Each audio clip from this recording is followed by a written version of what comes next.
America के शहर Los Angeles में लगी आग को रोकना हुआ मुश्किल, हलाकतें 24 हो गईं। आइंदा 2 दिनों में सूरत हाल के बिगड़ने का खदशा, कई जानवर भी मुतासर।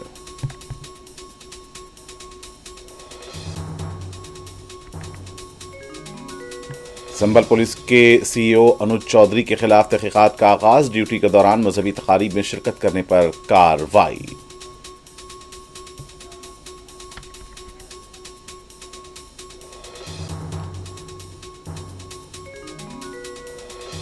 बीजेपी सलम बस्तियों की मुखालिफ है, वजीर आला आतिशी का इल्जाम, केजरीवाल कभी दिल्ली के वजीर आला नहीं बनेंगे। बीजेपी लीडर प्रवेश वर्मा का रद्द अमल।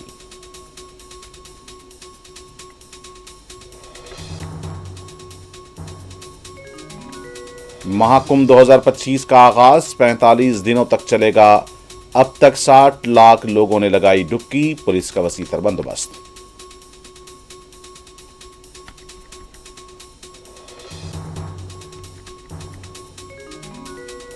दिल्ली में सर्दी की शिद्दत और कोहर बरकरार, फिजाई और ट्रेन खिदमात मुतासर।